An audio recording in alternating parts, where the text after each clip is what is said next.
नाही, मला दादांबरोबर मी आपली मीडियाचं झाल्यानंतर खासगी दादांच्या 7-8 मागण्या आहेत असं मला गंगाधरजी काळकुटे साहेबांनी सांगितलं. त्या 7-8 मागण्या मी दादांच्या समजून घेणार. निश्चितपणे त्या मागण्या समजून घेतल्यानंतर उपसमिती असेल, सरकार असेल, राज्य सरकार असेल, या मागण्या का झाल्या नाही? बघा, प्रत्येक गोष्टीला कारण असतं. काही गोष्टींमध्ये कायदेशीर अडचणी असतात, काही गोष्टींमध्ये फॉलोअप हा विषय असतो, काही गोष्टींमध्ये कोणाचा पाठपुरावा न झाल्यामुळे झालेलं असतं.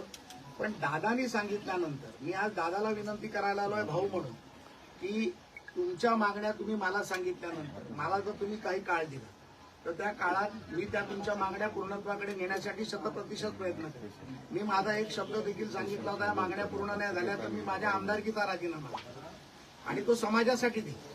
कारण मी समाजाचा कार्यकर्ता आहे. पहिल्या जातीसाठी माती खायला मी तयार आहे. आज मराठा समाजात देशामध्ये सगळ्यात मोठा समाज आहे. आज 7 कोटीपेक्षा जास्त लोक मराठा समाजाचे इथे. लोक आमच्या आपापसांमध्ये भांडणं लावायचा प्रयत्न करतात. आज मी दादाला भेटायला आलो तर कोणतरी काहीतरी बोलायला लागले. असं आहे की एका भावानी 2 भावांमध्ये भांडणं असतात. एका भावानी लहान भावाला बोलवल्यानंतर लहान भावानी येऊ नये, ही आपली मराठा समाजाची संस्कृती नाही, प्रथा नाही.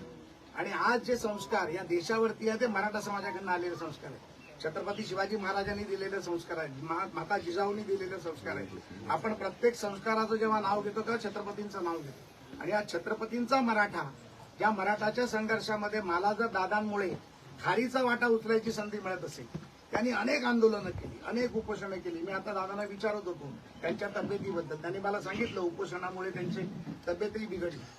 मला वाईट वाटतंय बोलताना, माझ्या डोळ्यात अश्रू येत आहेत की एक कार्यकर्ता स्वतःचा जीव जाईपर्यंत जर एवढा मोठा संघर्ष करू शकतो तर आमच्यासारखा कार्यकर्ता त्याच्या मागे का उभा राहू शकतो? आणि मग हे करत असताना त्यांचे जे प्रश्न आहेत ते प्रश्न सरकार दरबारी नेऊन कुठे अडले आहेत, न्यायिक प्रक्रियेत कुठे अडले आहेत, कोणाच्या दरबारी अडकले, हा सगळा विषय मी सरकार दरबारी निश्चितपणे नेणार. आणि दादाबरोबर त्याचा भाऊ म्हणून याच्या पुढे त्याच्या संघर्षात, त्याच्या कामात, त्याच्या कार्यात मी सातत्याने राहणार. आणि मी दादाला विनंती करायला आलो, नेतृत्व येतात, समित्या येतील आणि तुम्हाला विनंती करतील, सर्व आहे.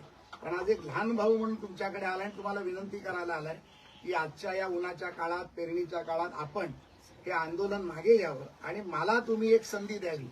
आणि ती संधी जी तुम्ही आणि मी आतमध्ये ठरवू, जो वेळ तुम्ही ठरवू तेवढ्या वेळेत मी वेळोवेळी तुम्हाला आता भेटत राहीन. मला देखील संभाजीनगरला यायचं, आपण त्यामुळे संधी द्याल. तुमच्या शेतातली ड्रॅगन फ्रूट खायला, सरपंचाच्या ड्रॅगन फ्रूट खायला मी येईन आणि आपण चर्चा करू. आणि मला वाटतं की आता हत्ती गेलाय शेपूट राहिले, हत्ती गेलाय शेपूट राहिले आणि दादाचं आंदोलन यशस्वीच झाले. आणि त्यामुळे पुढचं देखील जे काही त्यांच्या समाजाबद्दलच्या भावना, आदर, मागण्या आहेत त्या पूर्ण होतील याची मला खात्री आहे. सर, तुमच्या भेटीवरती लक्ष्मण हाके यांनी टीका केली की तुम्ही व्यावसायिक आहे, तुम्हाला समाजामधलं काय कळतंय म्हणून. एक मराठा समाजातला मुलगा ज्याचे वडील कामगार होते, 7,000 रुपये पगार होते, त्या एका मराठा समाजातल्या मुलाने आज 1 लाख लोकांना नोकरी दिली. आणि 1 लाख लोकांना नोकरी देत असताना तो मराठा समाजाचा आहे का, ओबीसी समाजाचा आहे का, मुस्लिम समाजाचा आहे का, शीख समाजाचा आहे का, ईसाई समाजाचा आहे, पाहिलं नाही. देशभरामध्ये 27 राज्यामध्ये काम माझी कंपनी करते. मी व्यावसायिक आहे ना, हा मला अभिमान आहे. मी राजकारण करून, राजकारणावरती मी धंदा करत नाही, तर मी धंदा करून राजकारण करतो. अनेक लोकांना नोकऱ्या देतो, अनेक लोकांचा रोजगार करतो. 1 लाख लोक म्हणजे 6 लाख लोक आज मी केलेल्या व्यवसायामुळे आज त्यांचं घर चालतं, त्यांच्या मुलांचं शिक्षण चालतं. हा मला अभिमान आहे.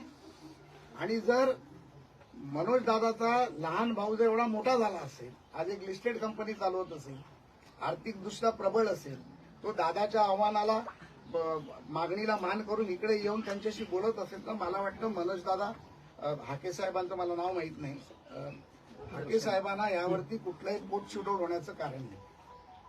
आम्ही समाजासाठी करतोय. मी मगाशी म्हटलं जातीसाठी माती खायला तयार आहे. मी समाजासाठी लढतोय. हाके साहेबांचा पण कुठला गैरसमज असेल, त्यांनी मला बोलवलं, त्यांचाही गैरसमज मी दूर करीन. पण माझ्या समाजाच्या संघर्षात, समाजाच्या आंदोलनात, समाजाच्या विषयात दादांबरोबर उभं राहून दादांचं जे मनामधलं जे दुःख आहे, किंबहुना त्यांचे जे विषय आहेत ते पूर्ण करण्यासाठी मी काम करेन. त्यामुळे हाके साहेबांनी देखील त्याचा गैरसमज करू नये, माझी त्यांना विनंती. असं आता तुमच्यामध्ये चर्चा होईल आणि त्यांच्या काही ज्या मागण्या त्या संदर्भात चर्चा होईल, त्यानंतर तुम्ही मुख्यमंत्र्यांशी त्यांचा संवाद करून घेणार आहे. नाही बघा, असं आहे, आज मी माझ्या वैयक्तिक कॅपॅसिटीमध्ये आहे. दादांशी मला वाटतं की अनेक वेळा संवाद मुख्यमंत्र्यांशी झालेले आहे. माझ्या फोनमुळे काय दादांचा संवाद होणार आहे असं नाही. दादांनी फोन केला तर स्वतः देखील मुख्यमंत्री बोलू शकतात, एवढा मोठा दादा आहे. त्याच्यामुळे माझी आजची भूमिका तुम्ही समजून घ्या. जो सन्मान मला दादांनी दिला, आज त्या सन्मानामुळे या राज्यातल्या मराठा समाजाला प्रसाद लाडबद्दल पण एक छोटा आदर निर्माण झाला की मनोज दादांनी प्रसाद दादाला बोलवलं. तर माझं देखील आज कर्तव्य आहे की माझ्या वैयक्तिक पातळीवरती मग मी कोणाशी बोलावा हा निर्णय मी घेईन. त्याच्यामध्ये मला मीडियाने पडायची गरज नाही. मी दादाशी चर्चा करीन. दादा मला जे 2-3 लोक संपर्कासाठी देतील त्यांच्याशी मी बोलीन आणि निश्चितपणे दादांचा सन्मान राहील आणि समाजाचं काम होईल यासाठी मी प्रयत्न करेन. तुम्हाला काही मराठा कार्यकर्त्यांनी धमकीभरी फोन देखील केलेले होते, त्यांना ताब्यात घेण्यात आलेले. धमकी बरे फोन हे अनेक महिने अनेक वर्ष येतात, परंतु त्या गोष्टीकडे फार काही मी लक्ष देत नाही. काल मी छत्रपती संभाजीनगरमध्ये आल्यानंतर मला अनेक फोन कॉल झाले. काही लोकांनी मी ज्या हॉटेलमध्ये रामा इंटरनॅशनलमध्ये राहिलो होतो त्या हॉटेलमध्ये घुसण्याचा प्रयत्न केला. पोलिसांनी त्यांना ताब्यात घेतलंय. आत्ता मी एसपींशी बोलल्यानंतर मला लक्षात आलं की ते कार्यकर्ते देखील मराठा समाजाचे आहेत. त्या विषयावर देखील मी दादांशी बोलीन की ते कार्यकर्ते कोण आहेत, काय आहेत मला माहीत नाही. पण त्यांनी अवाच्य भाषेत माझ्या आईवरनं मला शिव्या दिल्या, माझ्या आईला शिव्या दिल्या. अरे तू देखील मराठा समाजाचा कार्यकर्ता आहे. तुझी आई माझी आई काय वेगळी आहे का? आम्ही जिजाऊला आई म्हणतो. मग माझी आई आणि तुझी आई वेगळी आहे, तू माझ्या आईला शिव्या देतो, तुला लाज वाटली पाहिजे. डोळ्यामध्ये पाणी येतं असं विचार करताना. मी त्याला शिव्या देऊ शकलो असतो. मी परळमध्ये राहण्याचा मोठा झालो. अनेक गोष्टी आम्ही पाहिल्या. शिव्या देणं फार सोपं असतं, पण ज्या वेळेला ते हृदयाला ठेचून जातं ना, ते दुःख सहन करणं फार कठीण असतं. आणि मी कशासाठी आलो इथे? मी समाजासाठी इथे आलो. 450-500 किलोमीटर लांब दादाच्या आव्हानावरती मी समाजासाठी इथे आलो. माझ्या मनामध्ये जर समाजाबद्दल आदर नसता, समाजाबद्दल प्रेम नसतं, तर मी प्रेसवरती बोललो असतो, त्यांनी समितीची चर्चा करावी. पण ज्या भावनेनी माझ्या भावानी मला बोलवलं, ज्या भावनेनी त्यांनी मला इथे बोलवलं, एक समाजाचं काहीतरी चांगलं होईल म्हणून तो बोलला, म्हणून मी इथे आलो. आणि मग त्यानंतर जर माझ्यावरती हल्ला करणार असाल, माझ्यावरती शाई फेकणार असाल, मला जर मारणार असाल, तर तुम्ही सांगा मी कुठे हो, मला मारा ना तुम्ही. मी समाजासाठी मरायला देखील तयार आहे.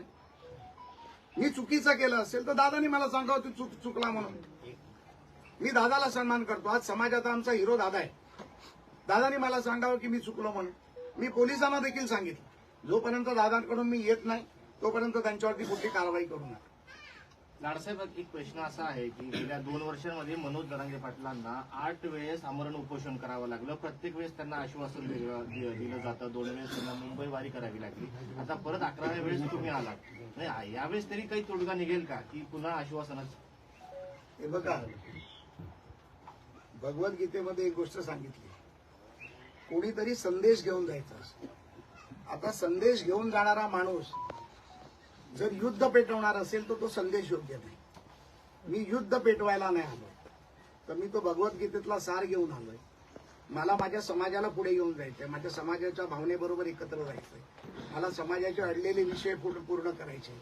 आणि मला खात्री आहे ज्या पद्धतीमध्ये माझी काम करण्याची शैली किंवा पद्धत आहे, दादांबरोबर दादांचा आशीर्वाद माझ्या डोक्यावर राहिला तर निश्चितपणे दादांचे विषय तडीस जातील.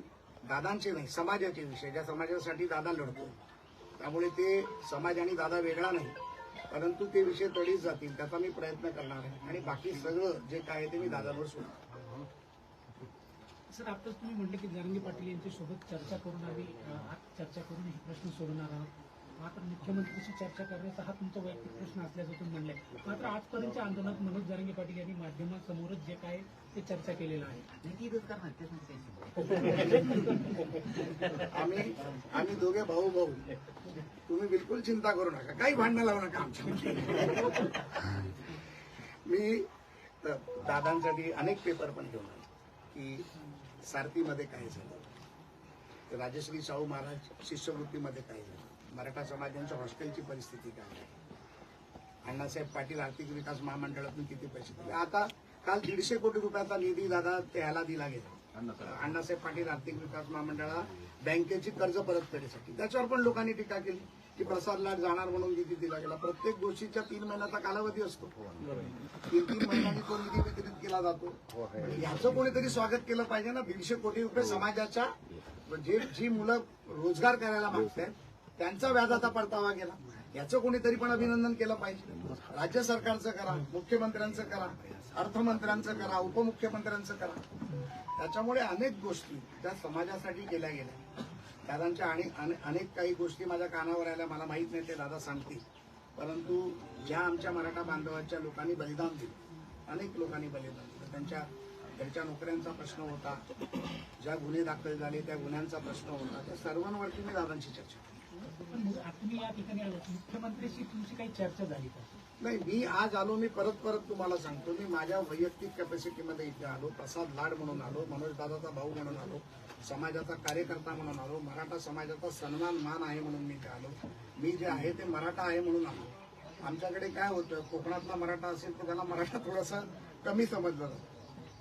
पण आम्ही पण मराठा आहोत, आम्हाला मराठ्यांबद्दल आदर आहे, समाजाबद्दल आदर आहे. छत्रपती शिवाजी महाराजांचा रायगड देखील कोकणातच आहे. त्याच्यामुळे आम्ही छत्रपतीला मानणारे कार्यकर्ते. आणि आता आमचं केंद्रबिंदू ही आंतरवाली सराठी. या आंतरवाली सराठीमध्ये दादा जो निर्णय देतील, दादा जे म्हणतील, दादानी माझा मान ठेवून जर सांगितलं की बाबा मी हे आंदोलन प्रसाद लाडच्या शब्दावरती मागे घेतोय तर मला आनंद वाटेल. आणि सर, आतापर्यंत काही स्टॅटिस्टिक त्यांच्यासमोर ठेवलं नाही का, त्याच्यामुळे अनेक गैरसमज झाले. तुमच्या अगोदरही काही प्रतिनिधी येऊन गेले, पण ज्या पद्धतीने आकडे आता तुम्ही बरेच कागद घेऊन आलेले दिसत आहे, तर मला असं वाटतं की मधल्या काळामध्ये काही त्यांच्यासमोर ठेवल्या गेलं नाही आकडेवारीच्या स्वरूपामध्ये. त्यामुळे बराच गैरसमज काही झाला. गोष्टी असं असतात की आंदोलनामध्ये आम्ही देखील विद्यार्थी दशेपासून काम केलं. ज्या वेळेला आपण आंदोलन करत असतो तेव्हा आंदोलकाच्या भूमिकेत असतो. ज्या वेळेला आपण आंदोलन करत असताना, आंदोलकाच्या भूमिकेत असताना आपल्याबरोबर काही लोक असतात की आपल्याला सत्यता आपल्यासमोर मांडायचा प्रयत्न करतात, किंवा आपण ज्यांच्या समोर आंदोलन करतो ते आपल्यासमोर आणून त्या गोष्टी ठेवत असतात. मी असं नाही म्हणणार की दादाला काही गोष्टी माहीत नाही, परंतु ज्या गोष्टी कळल्या आहेत या आज आपल्या माध्यमातून जनतेसमोर देखील जातील, दादासमोर देखील येतील. आणि त्याच्यानंतर पुन्हा मी म्हणतो की मी असं नाही म्हणत आहे की आम्ही 100% काम केलं किंवा या सरकारने 100% काम केलं.